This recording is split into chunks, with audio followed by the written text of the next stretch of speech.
Central. Foi finalizado agora há pouco o culto de abertura do 41º Congresso de Jovens. Foi uma noite maravilhosa na presença do Senhor, muitos louvores e além da pregação da palavra de Deus, foi uma bênção. O Senhor se fez presente em nosso meio. A palavra dessa noite foi ministrada pelo evangelista Valber Gustavo, que está aqui ao meu lado, que ministrou sobre o tema Creio na Palavra de Deus, baseado em 2 Timóteo, capítulo 4, e o versículo 3 e 4. Então, aproveitando a oportunidade, evangelista Valber, em nossos dias o relativismo ele tem sido cada vez mais implantado na sociedade. Muitos dizem ter a sua própria verdade, a sua própria ideologia. E a partir disso, como o jovem cristão ele pode estar preparado para resistir a esses bombardeios contrários à palavra de Deus? A paz do Senhor. A paz do Senhor a todos. Pois é, nós vivemos nesta, como dissemos na ministração, chamada era da pós-modernidade, ou era da pós-verdade, ou uma era pós-cristã, ou uma modernidade líquida. Por que líquida? Porque é como se a sociedade fosse se moldando a todas as mudanças que estão ocorrendo muito velozmente. Só que nós que somos crentes, nós não cremos no relativismo, por duas razões. Primeiro, porque nós cremos em Deus, num Deus que é absoluto, e cremos na palavra de Deus, que também é absoluta, é a verdade, é imutável, é inerrante, é infalível. E aí o que acontece? Primeiro por isso. Segundo, porque o próprio relativismo, ele é um pensamento falacioso. Por quê? Porque o relativismo seria o pensamento segundo o qual tudo é relativo. Não existem absolutos. Ora, mas aqueles que defendem o relativismo defendem uma verdade absoluta. E a verdade absoluta deles é o relativismo. É que não existe uma verdade absoluta. A prova é que todas as vezes que alguém se levanta contra esse pensamento, eles são imediatamente hostilizados. E taxados de intolerantes, de preconceituosos. Ora, quem são os intolerantes? Nós que respeitosamente discordamos do relativismo, ou eles que tão hostilmente, não é, nos procuram nos silenciar e nos censurar porque defendemos a verdade de Deus, a palavra de Deus. Então não faz sentido.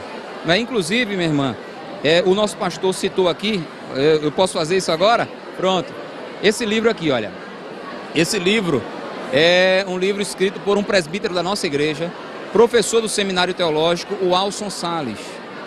Conheço muito bem, é meu amigo, e posso dizer a vocês, o irmão Alson é um dos homens mais preparados nessa área de apologética que nós temos, não apenas aqui em Pernambuco, mas eu posso dizer sem sombra de dúvida, em todo o Brasil. E ele escreveu, uma das suas obras foi justamente essa, Ateísmo, Resposta às Objeções à Veracidade do Cristianismo.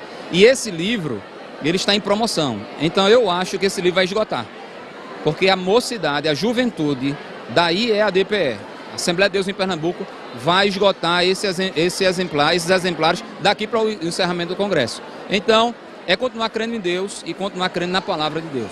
Amém, evangelista Valber. Para encerrar aqui, eu só queria fazer uma pergunta do senhor baseado no tema. O tema do Congresso é Creio em Deus. Sim. Então, diante disso, de que forma o jovem cristão ele pode guardar sua confiança em Deus mesmo em meio a um mundo cheio de incredulidade?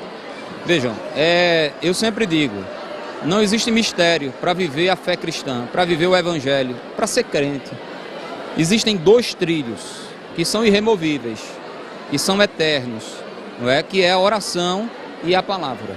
Se o jovem cristão reservar o tempo para orar todos os dias, de maneira devota, de maneira piedosa, de maneira apaixonada, não é? Como fazia Daniel. A Bíblia nos diz que Daniel orava 3 vezes ao dia. E isso foi um hábito que se estendeu a vida toda. Porque quando a gente chega no capítulo 6 de Daniel, que diz que ele orava 3 vezes ao dia, aquele Daniel do capítulo 6 já não é o mesmo Daniel do capítulo 1. Porque o do capítulo 1 era um adolescente. No capítulo 6 ele já era um homem de mais de 80 anos de idade. E a oração acompanhou Daniel a vida inteira. E a segunda prática é a palavra de Deus. Ler e meditar incansavelmente todos os dias a palavra de Deus. E uma terceira é não deixar de se congregar. Me permite, existe um movimento aí antibíblico e, por que não dizer, até maligno, que tem se espalhado no meio evangélico brasileiro e até mundial, que é o movimento dos desigrejados. Olha, igreja não é invencionice humana, a igreja é uma criação do próprio Deus.